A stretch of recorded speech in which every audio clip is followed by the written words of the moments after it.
nabanggit ko sa inyo kanina, sa Hindi ko na microscope ano yun yung lang po, kanina. makikita na may butas-butas yan. No, dahil po sa pamamagitan ng transmembrane pressure, napupulpak niya po na ilalabas niya yung dumi and then yung tubig sa blood sa pamamagitan ng mga butas. Kaya nga po may dialysate tayo na fresh. Kukunin niya yan, tatapon niya sa waste. Dialysate. Yun po yung proseso. May patient ang naglilinis sa kanila at nagtatanggal. Sa pamamagitan ng hemodialysis, pantay po yun. And then yung ating sequential, yun nga, pag medyo hirap si patient na puno, pwede natin sa sequential ng 1 para malusog lang. Tapos balikan natin sa hemodialysis. Okay? So, makita lang po dito, no? Yun po ang proseso. Okay. Yung sinabi ko naman kanina, with sa lack of fluid, 2 hours, 3 hours, nag-hypotension patient. Madalas yun, kada isasalang siya, makikita naman natin sa check. No? So, pwede po natin gawa ng paraan. Halimbawa, sa hypotension, no? Every 2 hours, nag-hypotension si patient, pwede po natin siyang UF profile. Yan yun. Po niya. No? Pwede po natin gawin yan para si patient naman hindi mag-suffer kada 2 hours. Kung magitan po niyan, pwede po natin yung pantay, pwedeng hagdan, ganyan po. No? Kumbaga, dun sa isang hours niya, linis po yan. No? Ay, tatanggalan po siya ng tubig sa tubig. Naihatak. No? And then yung pangalawang oras niya, kung siya nag-hypotension, linis lang, may konting hatak. And then doon sa 3 hours naman niya, iba naman. And then doon sa 4 hours niya. No? Marami po tayo magpapag-PP sa UF profile every 30 minutes. No? Nagagawa natin si patient, kaya natin gawan ang paraan. Kaya sabi ko nga, sobrang talino naman itong machine. Yeah. No? Kasi nga nandito na lahat. Hindi lang natin nakakalis. No? Okay. Tutuusin natin yan. Ayan, pwede rin hagdan siya. Kumbaga, matatapos din po yung machine yan. Kasi kung ano naman po yung sinet natin na UF doon, si machine, siya na mag-rate niya ng UF rate liter per hour. No? Ano yung UF rate? Okay po. Tapos na tayo sa UF, no? UF profile, treatment mode, pwede pong pagpalitan ng HB sequential. Depende po sa patient po siya. Pero kung regular naman, okay naman, hemodialysis lang. HD lang po tayo. Okay, sa conductivity po, ito, nakaset po ito, no? Nakaset siya ng 14, and then yung kanyang supply guide, ito po yung lalabas, no? 4.2. Ito po, yung electrolytes ng katawan ng tao natin, no? Yung mula 13.5 hanggang 14.5 po. No? Ito po sa conductivity na to. Okay, bibigay ko po yung tatlong kung paano lalabas yung conductivity at saka yung dialysis. Yung tanong mo kanina, ma'am, no? Ito ay pagkukumbine ng point of use water, acid, bicarbonate. Yun po yung combine, no? Lalabas si dialysis. No? And then yung dialysis, yung ating composition po, no? Ang point of use water sa loob ng 4 na oras, 30 liters. Magtakin nyo kung gaano karami.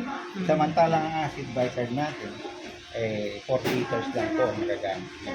4. Kaya po nagkakaroon tayo ng dialysis. Kaya ganun po kahalaga ang tubig sa dialysis. Okay po.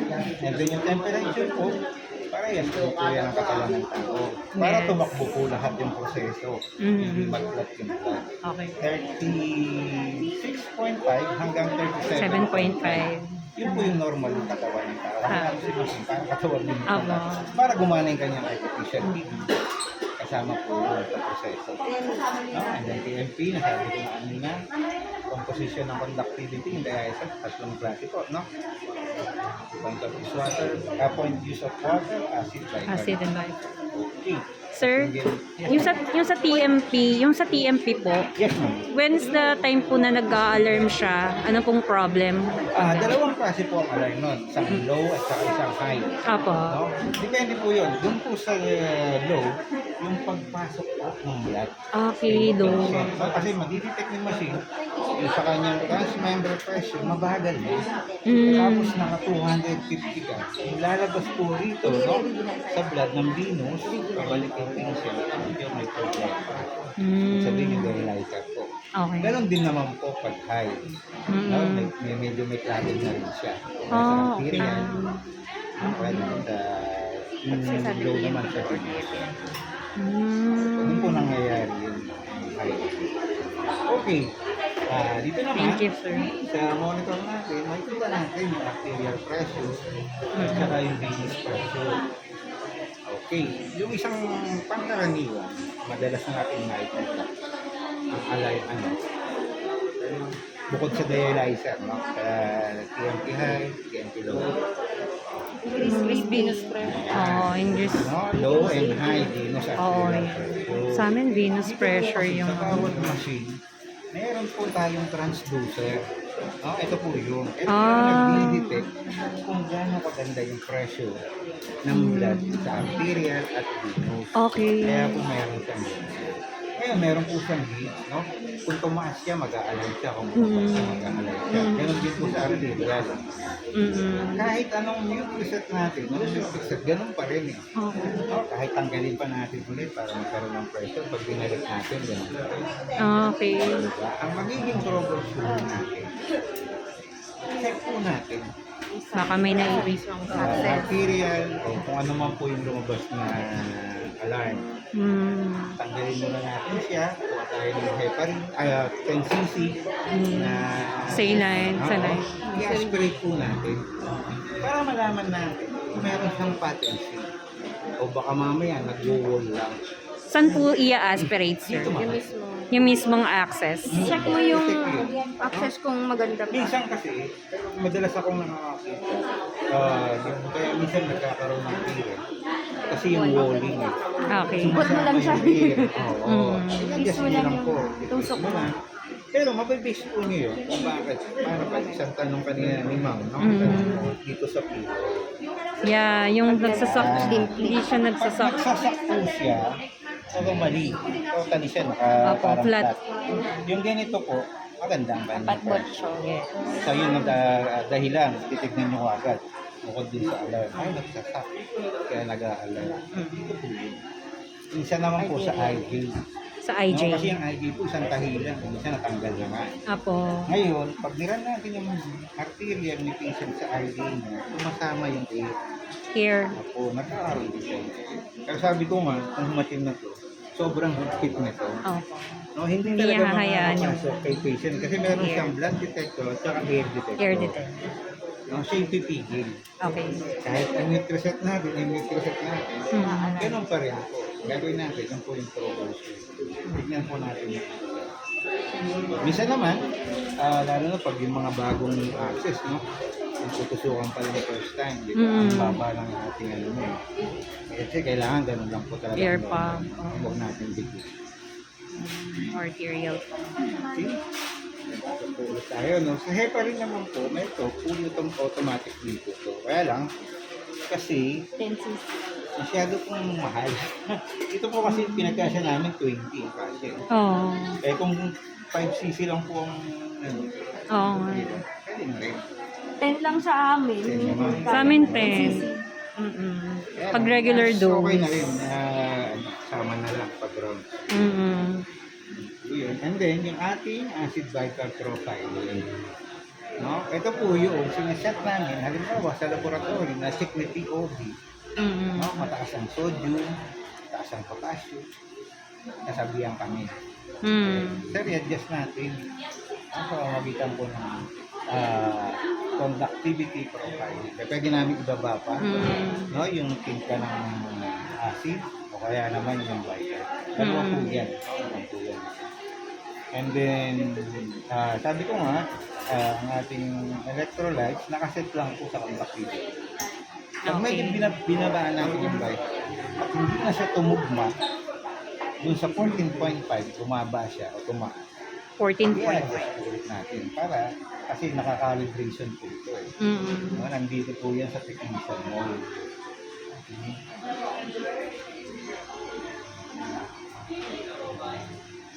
Ayan po.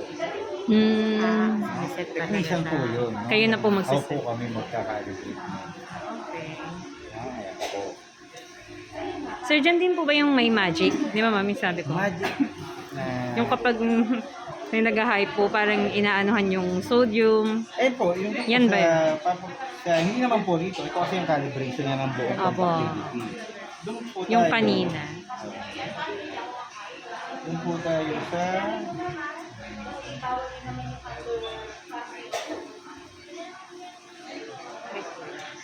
Ah, yung Yan profile. po natin yung bawa.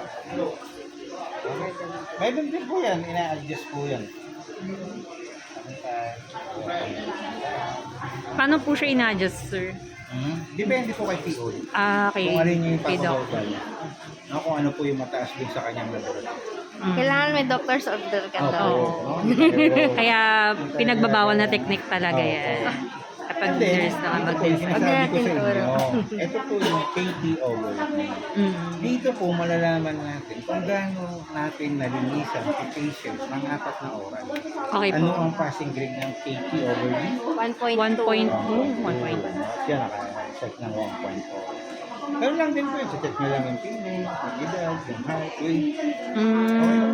Pero ang normal talaga is 1.2 po talaga. Passing. Passing grade lang po. Passing grade. Pag 1.4 po, Di mas maganda. mas much better. May nagdodos Okay. pa The sa- higher the better. Kaya lang, itong machine na to, parang nasa 2 lang ang kanyang kaya. Okay po. Max niya na yun. Ah. Pag nag-alarm yun, may lalabas na mali. Medyo sobra na yung Program digits, is no? camera. Tama yun siya. Okay, profiling, KT over D. Ito naman po, yung sa rinse of dialyzer.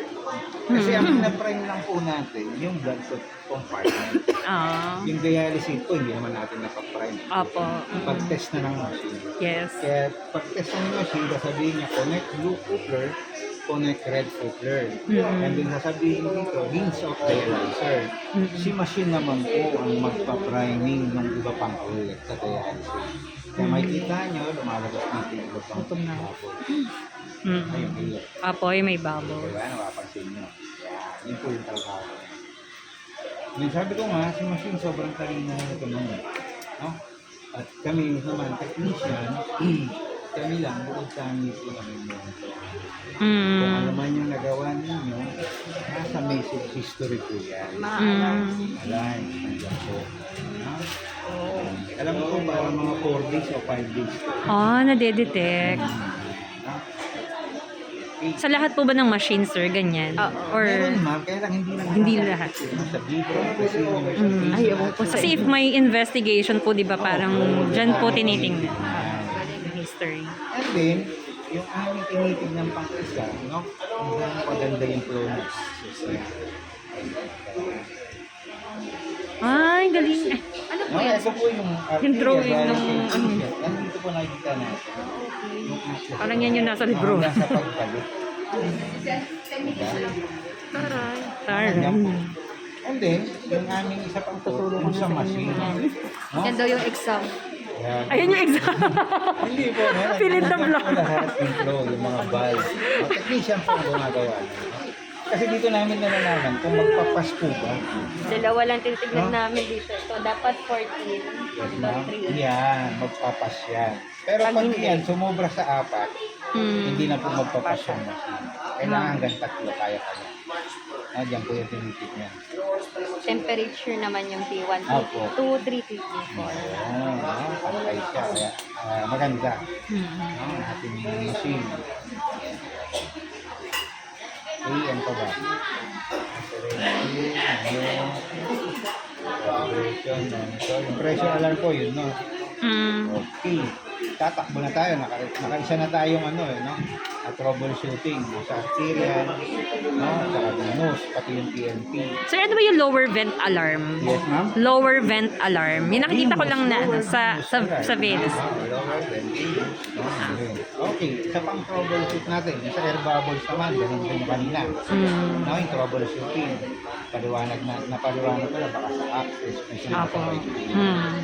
No? And then, ito na yung isa natin. Na troubleshooting. Blood leak. Pero na naka... Blood leak. Ano sa inyo ng blood leak alarm. Meron. Oo, ma'am, meron, di ba? Nangyayari po yan, lalo na pag may reuse. Meron din nangyayari sa bagong balancer. Ito yung tinatawag namin factory defect. Pinapalitan talaga namin. Yung pumapasok po sa ano? Lumalabas. Ay, pumapasok. Ay, Opo, nakikita. lumalabas Yung po blood. yun, no? Yung blood. Ito na yung papaliwanag ko po. No? Ito na yun, yung blood. Kasi kahit anong pindutin natin, ayaw. Nothing wrong. Ito, Detrans. sa ospital, sa libro ninyo, sa DOH, pag blood leak, Balik. palit na agad. Stop na po. Hindi na ibabalik yung blood. yung No? dugo. Okay, bakit po ba hindi natin may babalik na yung blood? Sa pamamagitan po kasi, pag nag-blood leak alam, tignan nyo po yung hollow fiber mula taas hanggang baba, may naputol po dyan. Okay. No? Kung dito sa taas, may naputol, o dito, parang sumisilip siyang blood. No? And then kung si fresh dialysis, siyempre, contamination na dito eh. Yes. Diba? Kaya naging contamination yun. Lulusot na rin yung dialysis. No? Dun sa blood compartment. Kaya si DOH, ang higpit niya, i-dispose na natin yung dialysis saka yung blood kasi nga contamination na. Pero sa amin po, sa center namin, na dito, sa ibang center, halimbawa si patient, 70 na lang yung hemoglobin. Diba? Kahit sabihin ni DOH, no, na i-discard na yan. Wala na patient. Dito pa sa protocol, no? Kasi sa hospital may blood bank eh. Kahit maubos yan, okay lang eh. Ang ibabalik po natin, dito lang po sa arterial line. No? Kasi ito yung hindi pa contamination. No? Pero mula dito, wala na po yan. Hindi natin babalik. Kasi kung 150 o something, depende po sa blood banks, eh, mahaba eh. No? I-aspirate po natin yan. Aspirate, lahat po ng access na pwede natin makuha yan. Ibabalik natin. Pag aspirate natin ng 10cc o 20cc, balik po natin sa venous location. Diba? At least, ibalik natin no? Kahit pa paano. Hindi yung buo. No? Okay? Saan pa ba? Saan na rin naman? Bandit ka na, yung treatment lahat. Meron din siya ng mga blood leak, pero pag silip, wala naman sa machine na. Okay, isa po yun. Hindi naman po ang sabi ng alarm kasi mapapansin nyo sa blood leak. Pag mute reset nyo, automatic siya blood leak. Alarm. Yung sinasabi ni ma'am, pag pindot mo mga 1 to 2 minutes nagraran pa. Ibig sabihin po nun, yung sensor sa blood detector may parang maliit na dun siya makikita. Yun po yung inyong titignan.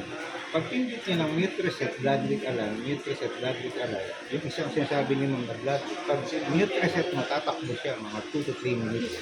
Tapos sasabihin niya, find blood leak alarm. Yung isa lang po, yung blood leak alarm, dito na po talaga yun. No? May tutor na. Pero yung find blood leak alarm, meron po. No? Dito kami maglilinis. Hindi ma'am, ang gagawin nyo, kasi pag pindot nyo, mute reset, tatakbo siya ng 2 to 3 minutes, mag-a-alarm siya. Sasabihin na naman niya, find blood leak alarm. Ang gagawin po dun ma'am, ibabalik niya muna lahat ng blood. Hindi yung contamination, kasi wala naman tayo nakita dito. No? Find na nga sila sa atin niya. Balik po yung putler, then rinse niya po ng 10 minutes. Yun yung nangyari kanina. Pag rinse mo ng 10 minutes, i-test mo na ulit siya. Ayun. Kasi minsan, dun sa loob po yung pinaka-sensor nito, akala niya blood leak yung ano. Pero malik na. Hindi po dito sa loob. Hindi po Naliliguan na ng alcohol. Hindi, kasi tagusan po yung sensor na yun. No? Kaya kahit ibalik po natin yung blood, okay lang. Kasi fine blood. Ini-spray ng alcohol. Pero yung Sa walang leakage. wala nga. No? Pero yung blood leak alarm talaga, kahit mid reset mo, automatic yun. Ito, yung transducer natin, no? Namumonitor yun. Okay, meron ba tayong katanungan about sa machine? Sana marami ako may share sa inyo. Conductivity low. Kasi sabi niya conductivity low. Mag-a-adjust ka. Eh dito rin po yun, ma'am. Paulit-ulit. Problema No? yung machine na talaga. Hindi, ma'am. Ang problema nga po, tignan nyo muna Access pa rin. sa action. No? Kasi nag-prime tayo eh. No, ano ba yung ating priming? No, ito. Si machine 1. Kasi Ah. yung isang machine lang. Anong Isa una? lang naman. Ulit-ulit. Okay. Yung paulit-ulit na yun, yun yung nagiging Hanggang sa problema niya. magkakulat na si paper. kung nakikita po ninyo, no, na air bubble siya ng air bubble. Ito yung pinagbabawal na technique. Bibigay ko pero hindi kasi ginagawa. Okay. Kinukuha nila So, aspirate. kuha po kayo.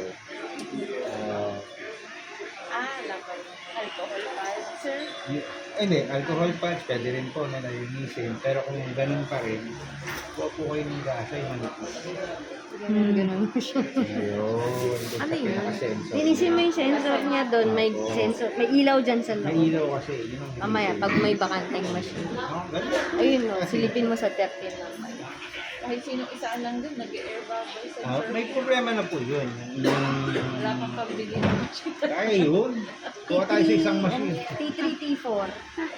Yung T334 po, dito naman po yun, yung temperature. No, nangyayari po yun. No, okay. T334. Dito po, no? Yan, T334. Pag yan, Dapat hindi malamig nagtugma talaga. po, no? Pwede niyo po siyang buksan. Pabukas niyo sa tech kung kaya ng definition niyo. Yung kanyang valve, ay minsan po kailangan ng linis.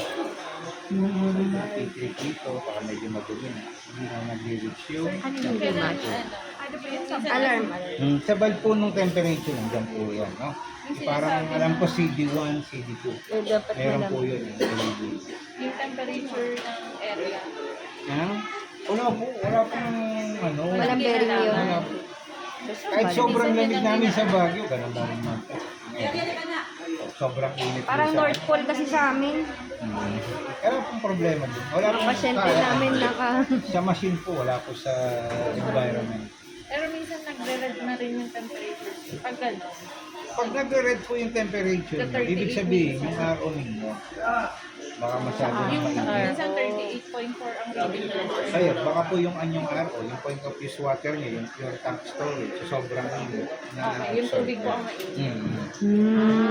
Pero po kasi si machine, Hindi yung environment ng machine. ulo po, makakalibrate kasi ito eh. No? Hindi yung vibe. Kaya natin,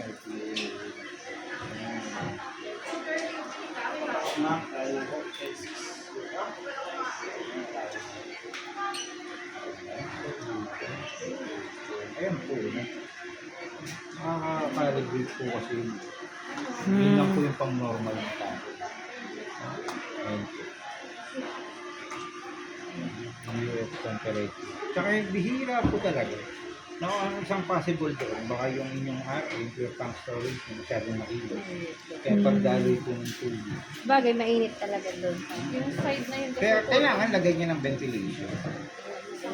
Na hindi siya kulo. No, baka yung yun, siyempre madidetect niya kung yung 90. Sir, yung ano naman, conductivity, Yes, kapag nag-low, Pag nag-low po ang inyong conductivity, halos lahat po Mababa nag-low. yun. Tanongin niyo yung technician. Walang mo. tubig. baka ano, Hindi. Walang ano, kulang ng water o kulang ng solute. Pwede po yun. Both. Isa yung reason, no? Lagi ito naubos eh. Isa yun na dahilan na ubusan ng tubig. Kaya nga ang composition ay acid bicarbonate at point of use water. Kasi sir, Pero dun sa low conductivity niya, select niyo yung tubig, meron naman. Oo. Select niyo naman, meron. mm, Tapos yung ibang machine, ganun din, nag-low. oo. Tanungin niyo po yung tech niyo, bakit ba yung timpla? Kasi isang timplahan po ito eh. Ah, okay. Minsan di sila nasipsip. May mga Minsan sira. naman po, diba? So, kasi meron yan po yung parang pinaka, ano po. Ganun po, kumbaga, imbestigahan muna natin. Yes.